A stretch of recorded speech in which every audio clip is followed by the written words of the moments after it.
All right, it is 6:05 here in North Carolina, wherever you are coming from, welcome. And my name is Omar Ali. I serve as Dean of Lloyd International Honors College, and I have the pleasure of introducing our speaker today.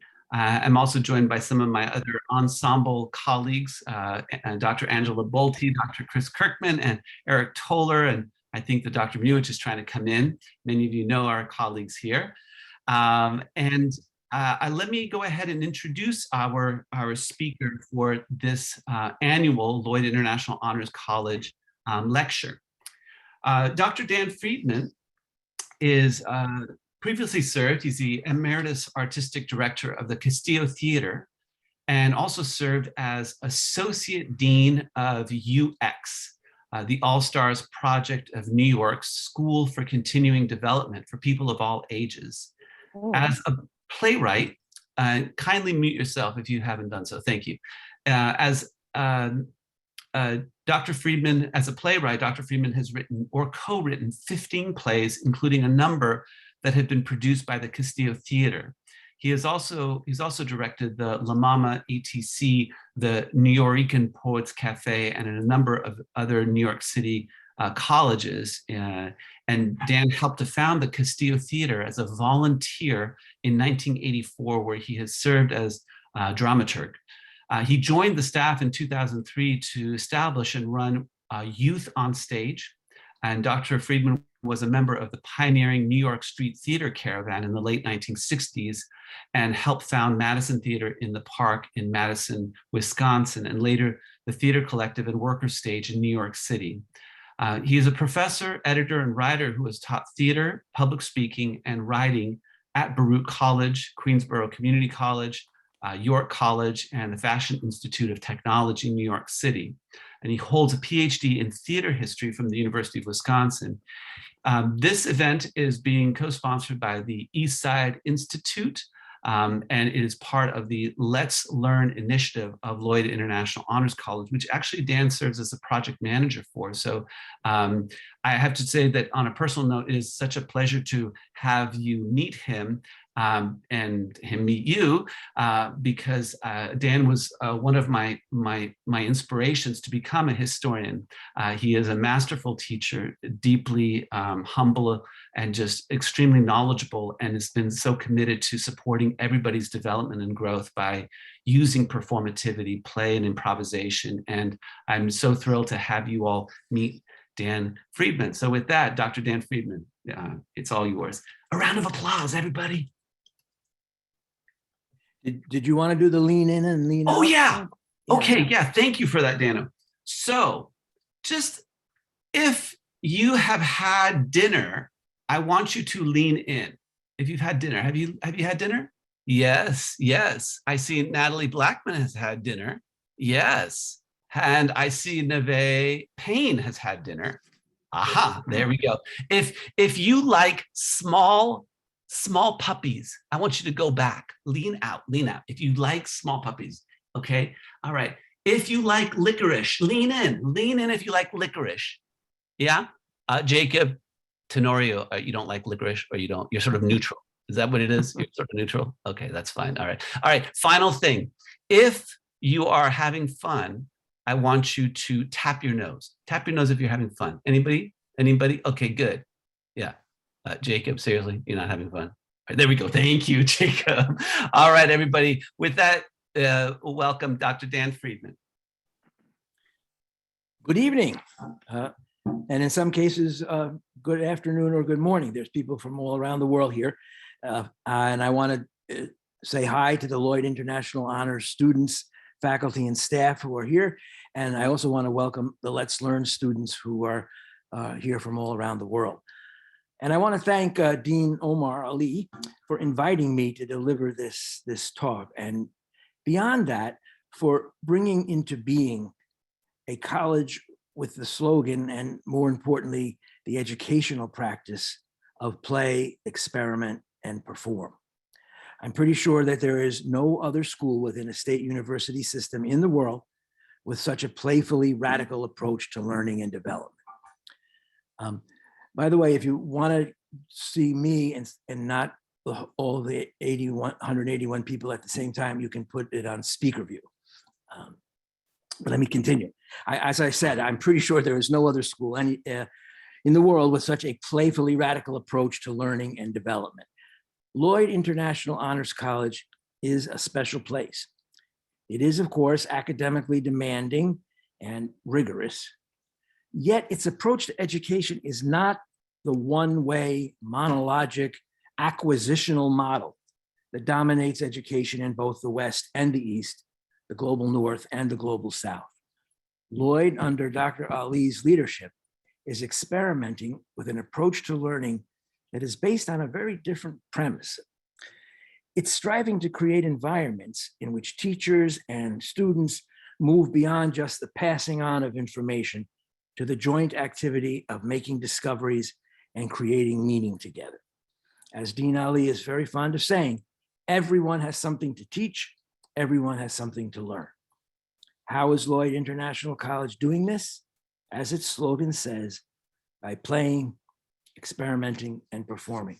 And just a note in that regard that we will have plenty of time after the talk for just that, creating some meaning together, discussing our questions.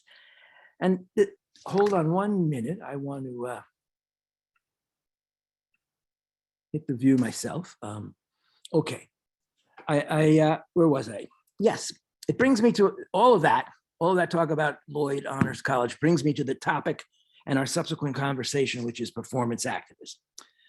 Performance activism is a new approach to educating, to engaging social issues and building community that is emerging spontaneously all around the globe. It consists of people, usually non-actors, building performance ensembles outside the institutional framework of the theater to collectively imagine and act on new possibilities. The performance approach to education being experimented with here at Lloyd is part of this larger movement. And as the full title of this talk implies, performance activism, a reconstructive approach to social activism and generating possibility, it's a movement concerned with finding creative, positive ways to reconstruct not only teaching and learning, but the way we do politics, the ways we deal with conflict, the ways we do healing, the very ways we think about ourselves. It uses play and performance to engage, reorganize, and when it works, to transform the often oppressive and violent patterns of behavior that we've been socialized into. In order for my remarks to make sense, I'm going to ask you to listen and think in a way that is probably new to most of you. I need you to embrace, at least for the duration of our time together, that everything is what it is and also what it's not. That something and somebody can be two things, three things, or more at the same time. That we all are who we are and simultaneously who we are becoming. I'm asking you to relate to people and the world not as a set of discrete static things, but rather as a series of interconnected and unending processes. Now, I realize this may go against every rational and emotional fiber in your body. It is not the dominant worldview we all grew up with. The worldview we all grew up with was succinctly summed up by the 17th century philosopher Bishop Butler, who said, everything is what it is and not another thing. Yet there is another way of seeing the world.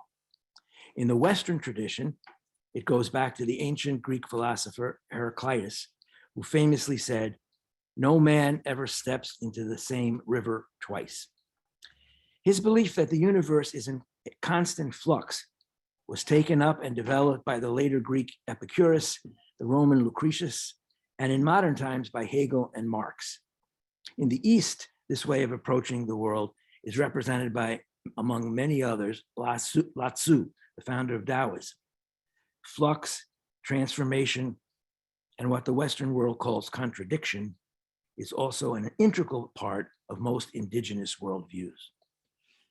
Now, the first case of something being what it is and something else at the same time that I want to ask you to consider is performance activism itself. Performance is usually considered an entertainment, an art and or a diversion. We think of it as something that's done by specialists called actors who pretend to be people other than themselves and act out a story for us while we sit still and watch passively. Oh yes, and it's fun. Activism, on the other hand, is related to as being political and sometimes risky. It means being committed to a cause and being discontent with the world the way it is. Oh yes, and it's serious, very serious. Now let us consider performance activism, which includes all of the attributes I've just noted for performance and for activism. Performance activism uses techniques, tools, exercises that originated in the theater. As in the theater, people pretend to be other than who they are. They make up images, movements, stories, and it's fun. It's also deadly serious in its intent and its impact. When Dean Ali, blowing on his trombone, led a playful procession to the Lloyd Honors College orientation on August 15th, they were having fun. Does that mean they weren't serious about education? Of course not. In fact, I would argue that they were more serious than those who unthinkingly follow university precedent and tradition. They were saying, in effect, this is our education that we're creating, and we're going to try something new, something we enjoy, something that might, in fact, work better. In a profound sense, that is what all of performance activism is saying. This is our world. We don't like how it's going. Let's try performing something new and see if that works better.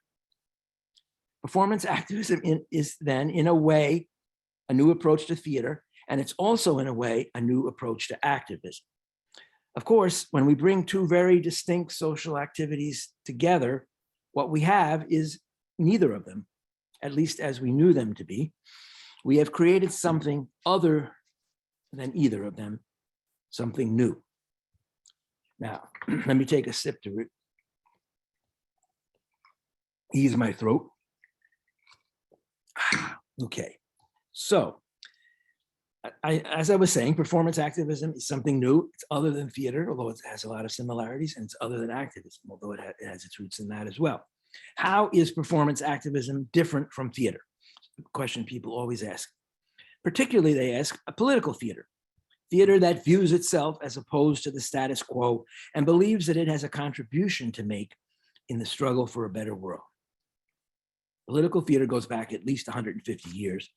And as Dean Ali mentioned earlier, it's where I come from. I started out in theater as a teenager, creating and performing skits at rallies against the war in Vietnam. In 1969 and 70, I was an actor with the New York Street Theater Caravan. Now, the Caravan devised plays with political messages and performed them on the back of a flatbed truck. We worked with local community groups who would close a block for the evening. We would drive in, take the sides off the truck, plug lights into a friendly storefront, and perform for people who were standing on the street or sitting on their stoops and fire escapes. In the summer of 1970, we toured the country, performing in many cities, Native American reservations, the lettuce fields of California, and the coal mining towns of West Virginia. Our audiences were organized prior to our arrival by radical progressive organizations of the time: the Black Panther Party, the Young Lords, the American Indian Movement, the United Farm Workers, and radical caucuses in the Oil, Chemical, and Atomic Workers and the United Mine Workers. Now, those of us in the Street Theater Caravan considered our theater work to be educational, political work. We were striving to bring performance and activism together. But we were still doing theater in the traditional sense. We made up the plays and performed them for audiences who stood and sat and watched us. For much of my life, I thought that if you did good political theater, if you gave people the right ideas and provided them with beautiful aesthetic experiences, that could help enlighten or inspire them to become politically engaged and change the world. However, what I and other political theater artists were doing bore a strong family resemblance to the traditional education in which the teacher knows and the students learn. It wasn't dialogic in any meaningful sense. The audience could cheer and applaud, or they could boo and walk out. But beyond that, the audience had no role to play in creating meaning with the performers. Now, I know that great theater experiences, like any great artistic experience, can stay with you for the rest of your life. It can become, in a sense, a part of who you are. However, after more than 40 years of creating theater, I've come to the conclusion that in and of itself, theater can't change people's minds or cause them to become politically engaged. It doesn't have the tools for that. What theater does provide us with is performance. A key difference between traditional theater and the emerging performance activism is that what is being done with the performance and who is doing the performing. Which brings us to the question, what is performance anyway? Is it simply faking? Is it being insincere, as many non-theater people assume? Or is it, as most actors will tell you, a way of discovering more of who you are, of who you might become? It's both. And that's why it's such a creative and transformative activity. Performance, as I and other performance activists have come to understand it, is the conscious activity of simultaneously being who you are and who you are not. Meryl Streep is always Meryl Streep, whether she's performing Margaret Thatcher or Sophie Zalotowski, a Jewish mother escaping from Poland in World War II. She knows that she is Meryl Streep and those characters, and we know that. Acting, which is one form of performing, is being yourself and your character at the same time. However, you don't need a character written by someone else in order to perform. Performance in a broader sense is creating different versions of yourself. It's who you are and who you are becoming. It's relating to yourself as a dynamic process who is always coming into being, not a static thing. Performance in this broader sense is something that comes naturally to human beings. When we're babies, our parents and grandparents and older siblings talk to us, even though we can't understand them. They relate to us as speakers, and we creatively imitate them. We babble in response to their words, and by the family performing together, we babies develop into speakers. We become who we were not. As children, we play. We perform as parents, as doctors, as teachers, as the characters we see on television or in comic books. By creatively imitating, we learn how to be adults. This happens in all human cultures everywhere. Performance is not something alien to any of us. It's not something you have to go to college or a conservatory to learn. It's a developmental skill that everyone has. The challenge is that after 10 or 12 years of being encouraged to play and perform in this way, we're told to stop. Now we have to behave like a young lady. Now we have to be a man. The fun is over. Stop fooling around. Now that you're growing up, it's time to be serious. There's no more time for play. The time is now for work, schoolwork, and work to earn a living. We have learned the roles that our cultures created for us and are told in effect that we're now locked into them. That is who we are. You're this kind of person or that kind of person. Now, a very small group of us are allowed to keep playing and performing, actors. But that performance is confined to the stage and screen. It has been classified as an art form. It is no longer related to as a life skill.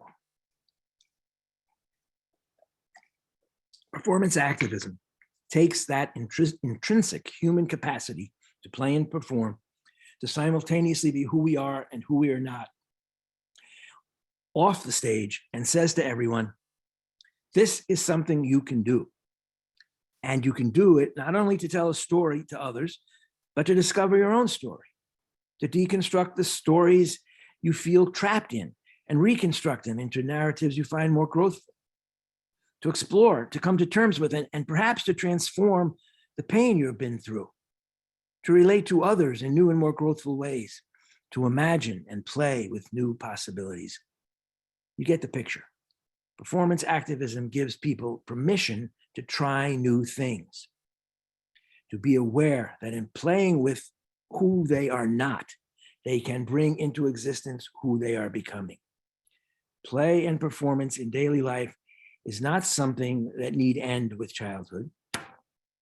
Indeed, I firmly believe that if we are to continue developing as individuals, as groups, as communities, as nations, and as a species, we have to perform that development. Which brings me to activism. Activists are citizens who take an active role in politics. Politics, in the broad sense of is the collective activity of organizing our social life and power relations. It is the process which goes on for generations, centuries, millennia, of determining who has authority, how authority is exercised, how wealth is generated, and who is allowed access to it. It involves the institutions we create to meet our needs and to serve those in authority. Schools, prisons, the military, the police, congresses and parliaments, political parties. Politics also encompasses the ways we've been taught to relate to each other in daily life, as women and men, as Blacks and whites, as gays and straights, as rural people and urban people, as students and teachers. All of that is fundamentally connected to who has authority, who has privilege, who has wealth, and to how all of that is organized to how we are organized socially, is connected to that. So activists are people who are either forced by circumstance or who make an ethical decision to play an active role in some or all of that. You can be an activist by circulating a petition among your neighbors to get a stop sign at a busy intersection, by attending meetings of your local school board to change how your child's school is being run, by getting involved in an electoral campaign for a candidate who you hope will represent your needs, by organizing a union where you work for better wages and working conditions, or by joining a demonstration against police violence, by occupying an administration building on campus to demand, for example, a Black or gender studies department, by occupying Wall Street to draw attention to economic inequality and to agitate for a more equitable sharing of the wealth that we all create. Activists are active citizens seeking to make small improvements, or they can be active citizens hoping to transform everything. And of course, the small and the grand are interconnected. They're all part of the same totality, the same ever-changing social process of politics, the ever-changing social process of creating our culture and our society. Okay. How then can performance be activism? As I said earlier, when we bring two distinct social activities together, what we have is something new. Now, the two common threads in all activism are discontent and the exercise of power. There is something about the social organization that we have inherited that an activist doesn't like. That's why they become active. They're against poverty. They're against war. They're against racism and sexism and homophobia. They're against the destruction of our environment. They're against the local town council. That's the discontent. The other common thread in activism is the exercise of power. And by power, I mean people organizing into groups to affect change, to challenge the authorities, the boss, the administration, the police, the government, etc., and impact on our social organization, our politics. Now, authority, as I use it here, comes from the top down. It's forced on us. But power, on the other hand, is an activity from the bottom up. It's generated by ordinary people organizing into groups. It's emergent. It creates itself through its activity. Performance activism retains those two characteristics, that is, discontent and the exercise of power. How it differs from traditional activism is in how its discontent is expressed and how its power is exercised. At least in part, performance activism, hold on one second.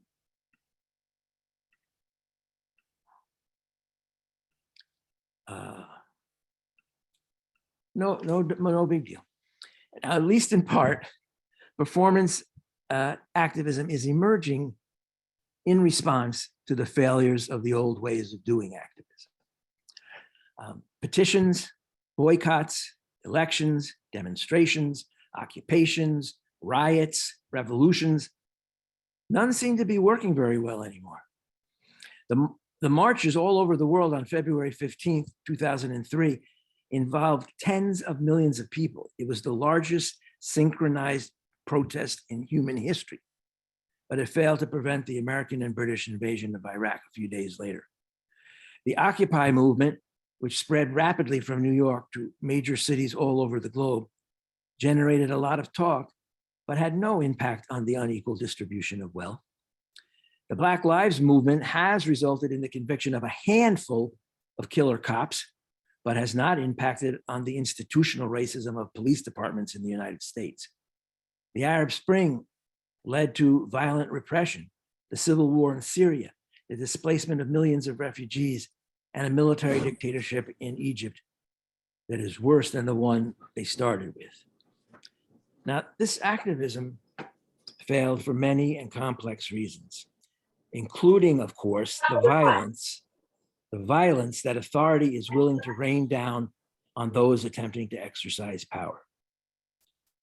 Yet, to my way of thinking, the root cause of these activist failures is that they have been overdetermined by what we are against, and therefore leave little room for the activity of discovering what it is we want. Traditional activism is an exercise in deconstructive power. It's the activity of opposing, of deconstructing, of tearing down, of smashing what we feel threatened, opposed, and dehumanized by. It is an important and necessary part of activism. However, since deconstructive power, quite understandably, focuses on being against what exists, it gives little attention to exercising our power in a way that can help us discover what it is that might work better. Deconstructive activists usually don't ask what happens after the demonstration. There is another way of exercising power. I call it reconstructive power, and it does provide the space to ask that question. It is the exercise of power to create new organizations or new and ways of life that work better than those imposed on us by authority. It involves people creating our own schools, youth programs, medical and therapeutic groups, unions, cultural centers, community support groups, ways of doing electoral politics, all financially and institutionally independent from the existing institutions of authority. Reconstructive power, by organizing people to build new things together, creates the conditions in which people can begin to play with new ways of seeing, being, and relating to each other. Unlike deconstructive power, it allows us to find positive things to do with our rage against the machine. It takes us beyond resistance to reconstruction. This is where the performance in performance activism comes in. All performance is done in ensembles, in groups. And when it takes the huge step of leaving the stage and entering daily life, it can involve whole villages and neighborhoods and radiate into larger and larger communities. Through Zoom and other apps, performance is organizing people into groups from different countries and cultures. It gives us a way to be activists who are not defined by what we're against, what we oppose. So at this point, I fear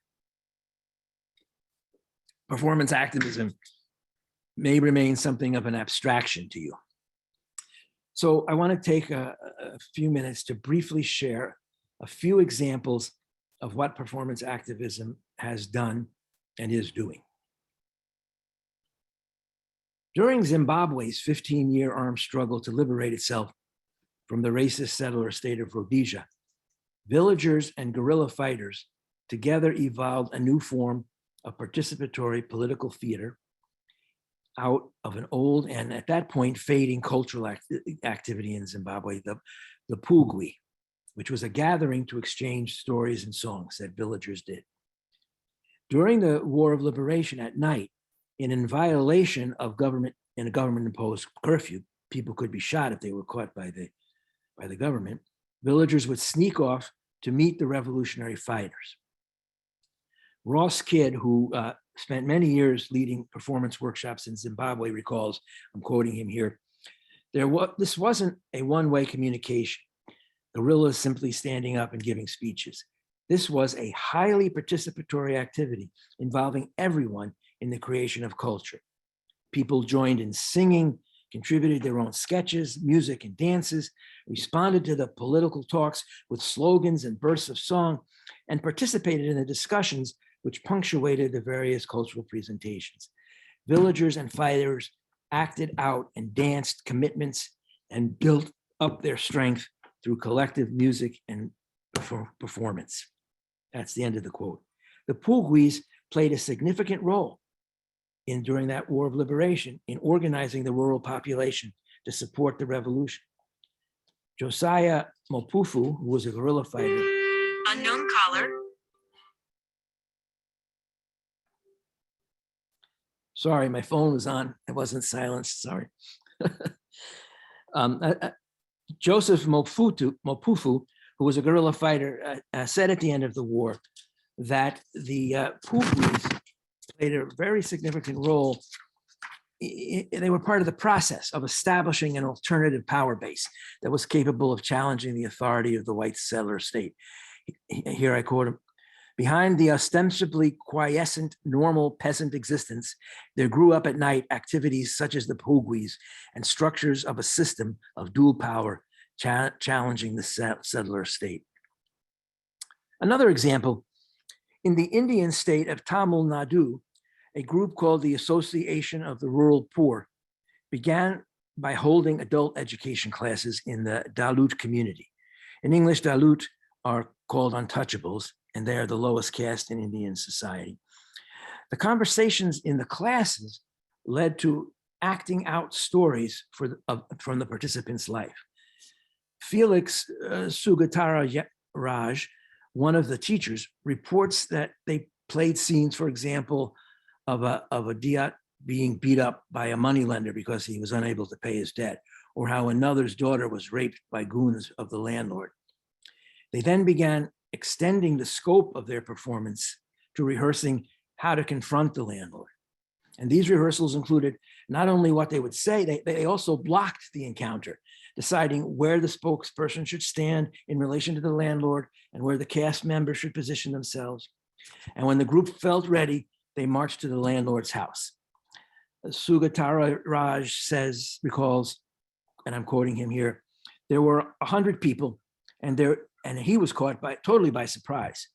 Of course, the landlord refused to raise the wages, claiming he was losing money already.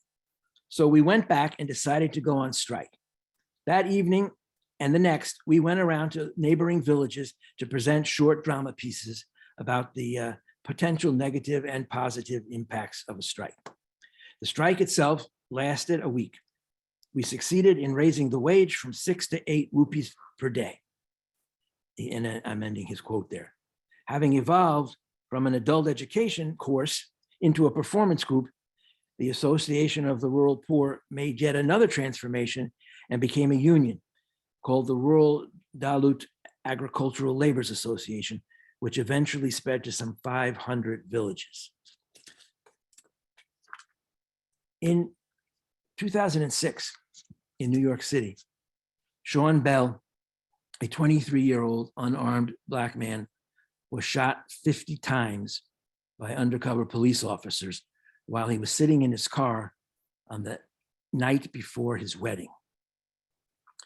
Dr. Lenora Fulani, a friend and colleague of mine for 40 years, whose papers are archived here at the University of North Carolina, led demonstrations against the police killers, as she has done in response to police brutality for 30 years. At the same time, she recalled in 2014, I realized that anger and reactive demonstrations had for many years failed to change the culture of fear and hate between poor youth of color and the New York Police Department. I had seen it many times. The community is hurt and outraged. They demonstrate angrily. The police and their media defenders get defensive. Eventually, the demonstrations die down, and it happens all over again. So while Dr. Fulani believed criminal charges should be filed against the police and that legislative and regulatory action was called for, she also thought that changes imposed from the top down would mean little until the deeply entrenched attitudes of mutual hate and mistrust between police officers and young people of color could be reorganized. What was needed, she concluded, was a change in the culture of police-community relations. Thus was launched Operation Conversation, Cops and Kids. Within a month of Bell's murder, Fulani invited some young people she had worked with and some New York police officers she knew to sit down with her at the African American Benevolent Society in Springfield Gardens, Queens, and have a conversation together. She says, the first meetings were awkward and strained. I quickly learned that we couldn't have a conversation without play and performance first. So Fulani transformed these gatherings into performance workshops, in which she starts by having the cops and kids play theater games together, and then create improv skits on silly topics before they get down to building a serious conversation. There have been hundreds of cops and kids workshops in New York City, and versions of it are now conducted in Newark, New Jersey, and Dallas, Texas. Let me tell you why it works, Fulani said in an address to a gala of the All-Stars Project, which sponsors the workshops. It works because we use performance and improvisation to break down the walls. We pretend that cops and kids can actually speak to one another. And through this pretense, they actually can. When you start playing with new roles, characters, and other than yourself, it's amazing how quickly everyone is smiling and laughing. I found that even the most sullen kids and the most reserved police officers become hams in 2 minutes. Those are just 3 examples of what performance activism looks like.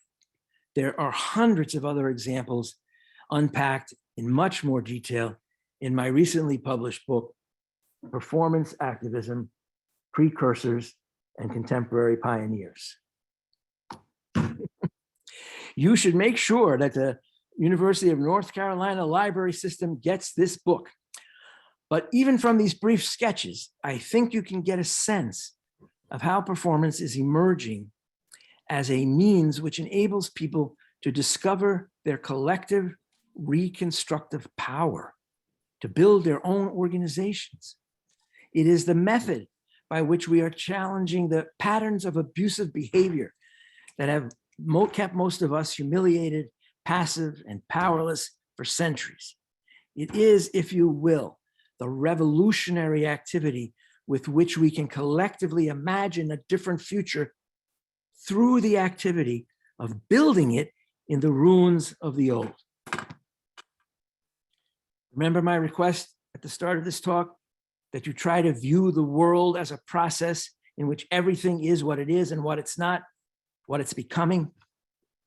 I hope that that request, that invitation, has helped you to understand what performance activism is and why it's impacting in so many positive ways. It brings together activities we have not brought together before: play and power, performance and activism, fun and seriousness, discontent and hope. It is something new under the sun, and it is still very young. It has a lot of becoming in front of it. Thank you. And now I turn things back over to Dean Ali and all of you. Let's get into gallery view. Great. Thank you so much, Dan. Let's give him a round of applause, folks. Yes. Thank you. Thank you so much. So basically, we know we have some time for just, folks who, if you have questions, comments, and just, unmute yourself, and or you can put your hand up if you'd like, and we'll engage. So what thoughts do you have? What questions might you have for Dr. Friedman here? I have a question. Yeah. Yeah, Dan, just one quick second, Kendall. Dan, did you want to say something real quick?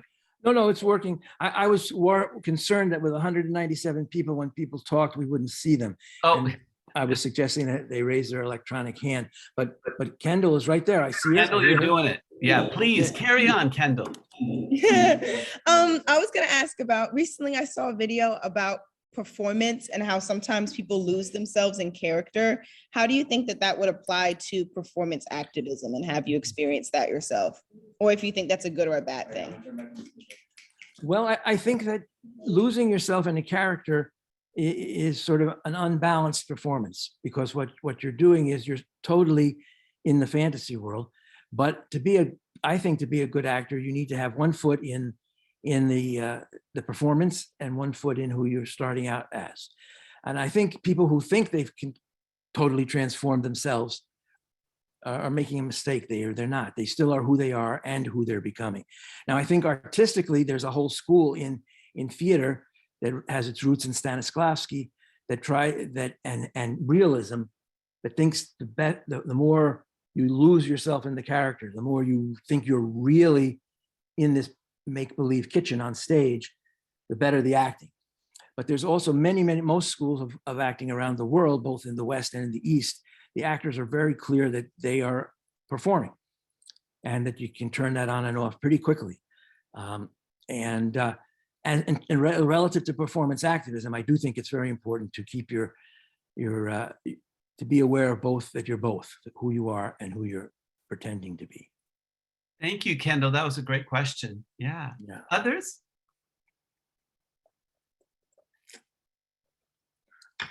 You can also put questions in the chat if you'd like. That's another way that you can ask questions.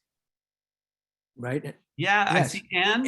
Anne. Hi, Anne. I know Anne in New York.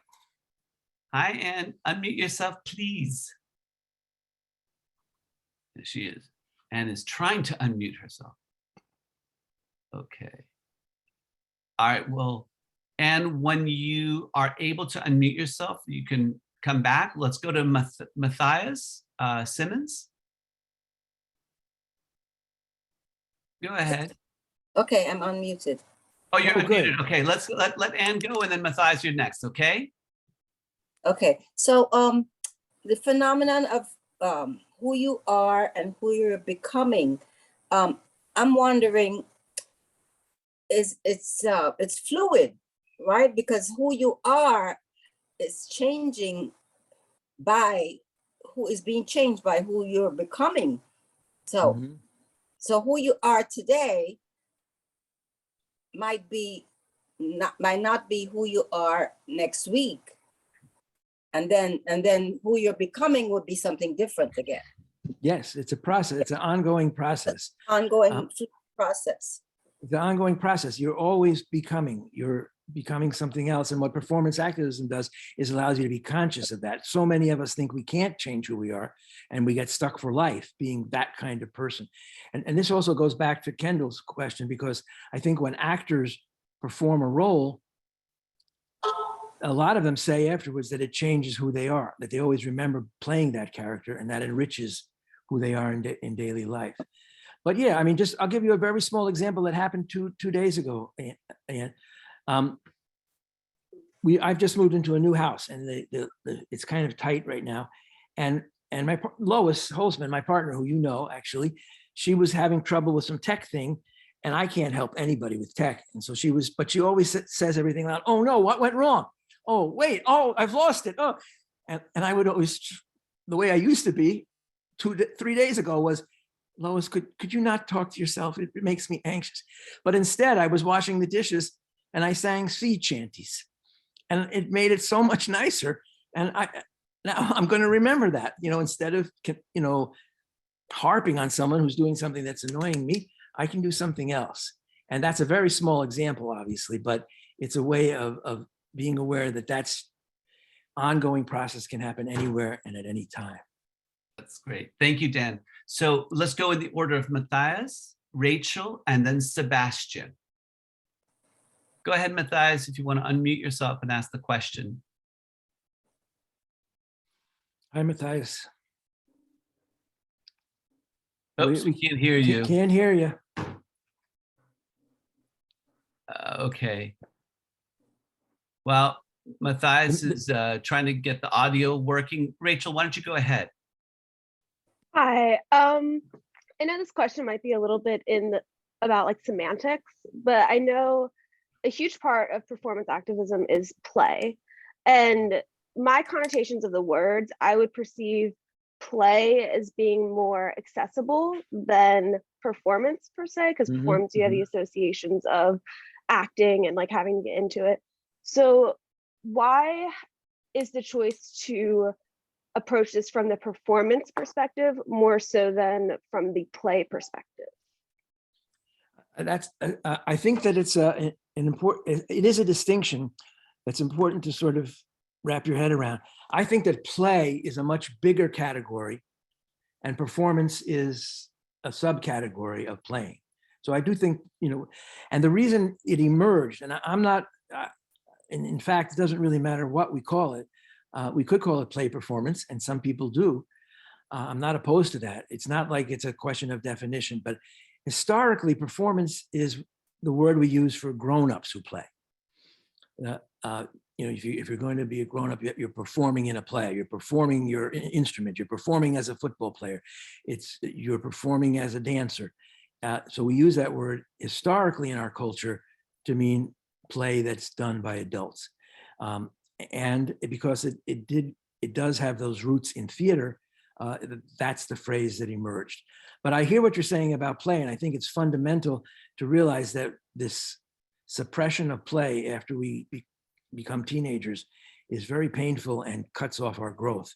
And it also deprives us as communities of discovering new ways of living our lives and organizing ourselves. So I don't know if that speaks to your question, but if it doesn't, come back and say it. All right. It does. Thank you. Okay, you're welcome. Now, Omar, you're muted. Thank you. Sorry, thanks, Rachel. I don't know if Sebastian was able to come back on, but we have several people. Sebastian, can you try to speak? Yeah. Yeah, sorry. So I know that you have contributed with a lot of work regarding performance activism, and I just wanted to know as well, like, what are some projects that you are currently working on and how that relates to performance and play?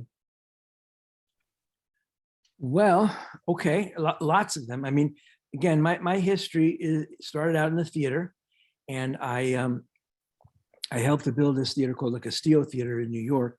We started it in 1984, and it evolved as part of and I'm going to go back in history a little bit about it because I think it speaks to your question rather than a particular project.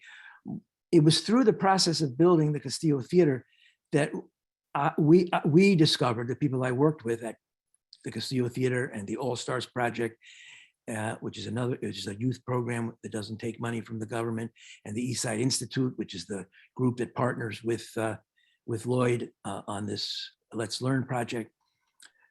We built that by organizing community. And that's sort of how we discovered performance activism, to tell you the truth. And I think this is important to know because so much has grown out of it. We started out as political theater people, a few of us who knew we wanted to do theater in the poor and working class communities, but we didn't know if people in the communities wanted theater. And we also didn't want to take money from the government or the state or big foundations to fund it. So we said, let's go into the communities and see if people want this. So we would literally put up tables on street corners with a poster and a clipboard, and we'd talk to strangers and we'd ask them for money. And we'd say, Hi, I'm Dan Friedman, and I'm an adjunct professor at such and such college, and I'm out here today raising money for a theater that doesn't take government or corporate funding because we want a place where there's no strings attached, where you can take artistic and political risks and not have to look over your shoulder to see who's pulling the plug on you. And the reason we did that is to see if people wanted it. And most people would just pass us by, and some people would be nasty, and some people would say, oh, okay, yeah, that sounds interesting. Here's $1, or here's $5, or here's $10. And then we'd say, great, thank you so much for your contribution. You know, I'd love to take your name and telephone number so we can call you back, invite you to a play, and ask you for more money. And they would laugh, or they would and say, nah, just keep the money, or they'd say, okay. And sometimes they'd say, I don't have any money to give you, but I know how to run a lighting board. Would that help? And usually they would wind up running the lights for our next show. And everybody who we met, we called and invited them back. But this was to plays. And so we built the community and the audience through that organizing activity. That organizing activity was very hard. It's for most of us, because it's very hard to talk to strangers, and most of whom will say no, or get out of my face, or blank you. And it was very discouraging. And I remember one time I had been out for like 6 hours and hadn't raised any money. And I came back to Castillo, and Fred Newman, who was one of the founders of Castillo and was sort of the intellectual and political leader of all of these projects, said, how are you, Dan? And I said, I'm terrible. I'm frustrated. I'm angry. I'm humiliated. Nobody would talk to me. Nobody would give me money. He said to me, Dan, you're not going to be able to keep doing this unless you perform it. And a light went off over my head, you know, like in a cartoon. I got it. And then after that, we began, and these conversations happened all over.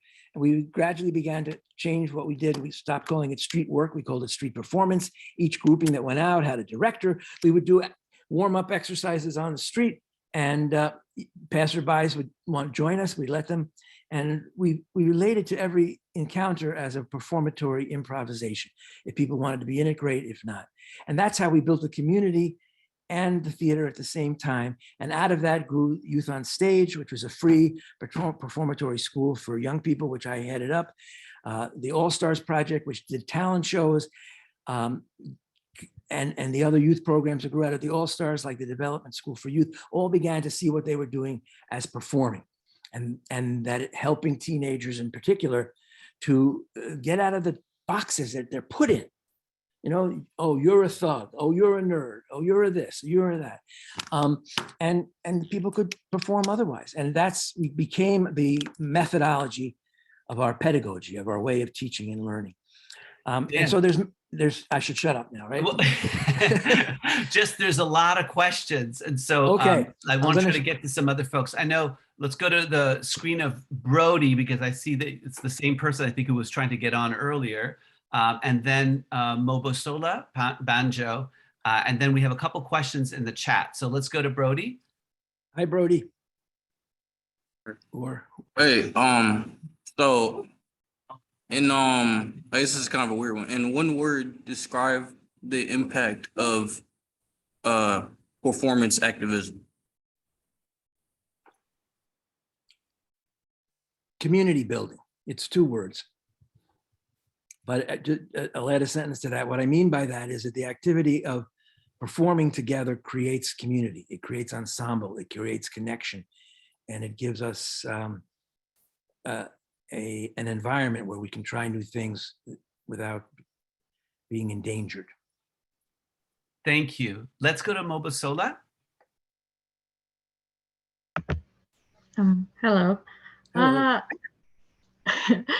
I have a question in terms of the word performance activism. I understand that performance has to do with like entertainment and the theater, but also at the same time, activism has to do with more serious, like, you know, life-changing, you know, events. So I was wondering how do 2 you know, opposing words end up coming together to make such change if one is heavier in terms of, you know, of socialization and, you know, impact than the other, I guess. Yeah, well, as I said in the talk, when you bring 2 different things that are very different together, you create something that's neither of them. So performance activism is neither just theater, nor is it only activism.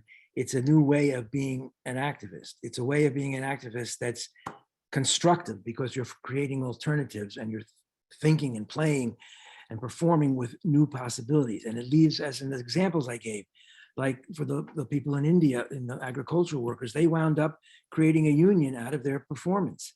They, and the people in Zimbabwe, they made a revolution in part by performing together.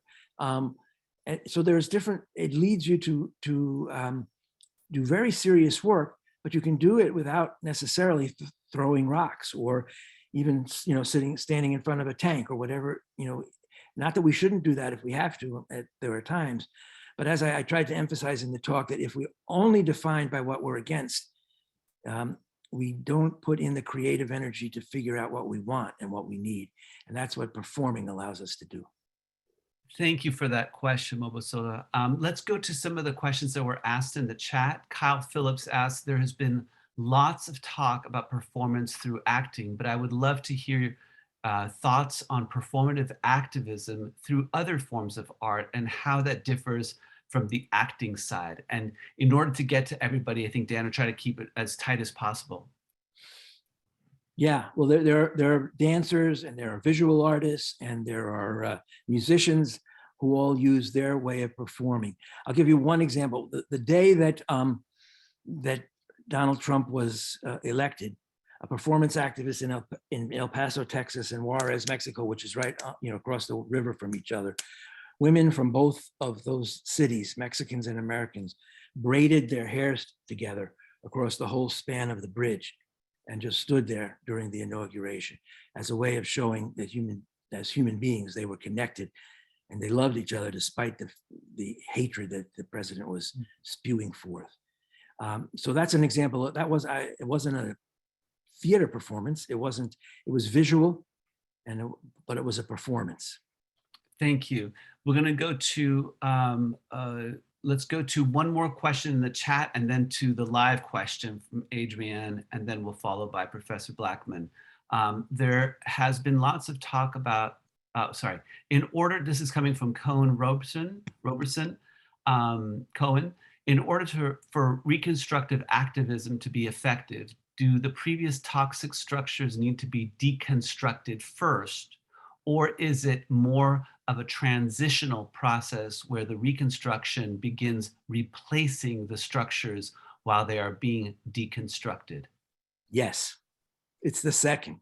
Yeah. It's a continuous process that we make the discoveries of what we want to construct as we deconstruct the old ways.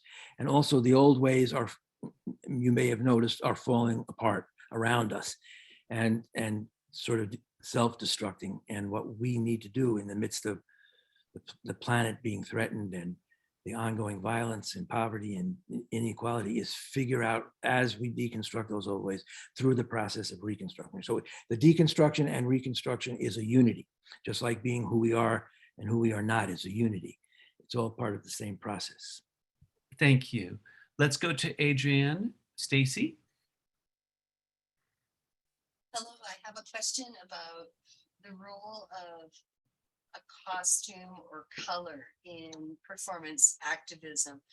From your experience, what have you noticed, throughout your history of experience or experience with other people? And the reason I ask this is I came across a book in a library a few weeks ago, and it was about a book on the color of the resistance, and it was a bunch of photographs. It was a well-researched book, but a bunch of photographs of different social movements throughout history that have used costume or color. Well, I think color and costume is a part of performing. I don't know that any one color I would speak to. If you're doing stuff in the streets, bright colors are very impactful. There's a group in it's called Extinction Resistance in Great Britain that do demonstrations. They always wear very bright red, and it's a great way to draw attention to themselves. But it varies. There's been a lot of performance activists that perform in black shirts and pants so that they can put on different pieces. It's a aesthetic and tactical question. Okay. So it's something that unites. Thank you. Thank you. Let's go to the chat and then we'll go to you, Natalie, okay? Jocelyn Rubio asked, what made you passionate about performance activism and made you want to research it academically? Oh, well, I researched it academically because I lived through it. I mean, I'm one of the many people in different parts of the world who simultaneously and in the beginning never even knew each other's work, began to realize that just putting on plays was not enough, that we wanted to find ways to bring, quote, ordinary people, non-actors, into that performance activity so that they could experience that growth that comes with it and create. So the academic stuff really came much later. I wrote that book during the lockdown, basically, because I had the time and I was pulling together both my academic background, although I didn't, teach regularly in university for 40 years, but with my experience. And I'm passionate because I think it works. I've seen it work so much that I say, I become sort of yeah. Thank you. So we'll You go got it. to Professor Blackman. Hello. Well, Dr. Friedman, I just want to say how much I really have appreciated and enjoyed this talk as someone who identifies as both a theater actor and an activist, who I really appreciate the way you are considering all of this, and I agree that it works. And one of the challenges I have often been faced with in our current climate of the information age is the limited scalability of what I identify as live performance. And I was just so curious to see if you have any insights or ideas or thoughts about how to scale up performance activism. Yeah. Well, that's a really important question, I think, because it is an ongoing challenge, because live performance is by its very nature local and limited in how many people it can reach. So I have two answers for that. One is technology, in particular Zoom, which has flowered in the last few years. There's an organization that started at the beginning of the lockdown in China called the Global Play Brigade. And it's improvisers, clowns, actors, dancers, all kinds of folks who are performers, had connections in China who said, there's 21 million people in the city locked in their apartments. They have nothing to do. Can we have a workshop, a play session, an improv session with them? So the the Global Play Brigade started doing these improvs with people in China, and then it spread like wildfire. And over the following 2 years, there have been hundreds and hundreds of workshops in English, in Spanish, in Mandarin, and other languages where people are playing together. And now it's just a workshop session. It has its limitations, but it is bringing people together. On a longer scale view, a different way of responding to that question is, I think, as with all activism, the local has to get connected to the global. We have to know each other's work. We have to form associations and networks. And again, I've been involved since 2001 with a network called Performing the World, which every 2 years or so it used to bring people together live in New York. In the last 2 times, it's been a virtual. It brings performance activists, and not just theater people and dancers, but educators and doctors and nurses and coaches and people who work in prisons and hospitals who use performance and play together to share their work. And that network was one of the main sources of my book, because I met most of the people I write about through that network. So and then that has spun off another network in Europe called Play, Perform, Learn, and Grow, which also every alternating year holds a conference. So I think building those networks is a way that we get to know each other's work and to learn from each other. And that's how it's going to get scaled up. Thank you. And there's a question in the chat that's very much along those lines that Quinn Anderson asked about scaling up. So I think that responds to that. There are a few more, but in the interest of keeping to what we said was going to be basically an hour-long event, if you have other questions, I'm sure that Dr. Friedman would be happy to respond, and you can email me directly and I can pass that along. And I'm going to put the website of both our partner, the Eastside Institute, and we're fortunate to have Dr. Lois Holtzman here, who has served as a visiting fellow, to bring in her expertise and knowledge and experience to all of this, as somebody who has helped to create lots of spaces for people to engage in performance activism. And also Dan Friedman's own website. So you can email me the questions that you had pending, and I'm sure that Dan will be happy to respond. So with that, I'm going to put that in the chat. Dan, we really want to thank you, and I think that we can give him another round of applause, and to yourselves. So a round of applause to everybody here. Thank you so much. And a final thing, if you loved this conversation, I want you to lean all the way into the camera, all the way in. If you loved this conversation, thank you so very much. Thank you. All right, everybody. Have a good evening. And again, thank you, Dan. Is there any final thing that you'd like to share before we sign off? No, just that performance activism is very new. It's coming into being. What I've talked about tonight is my views on it. There's many other views and experiences, and I just want to, anyone who wants to, be in contact, please reach out, as Dr. Ali has said, and or go to my website where I have many other writings that you could take a look at.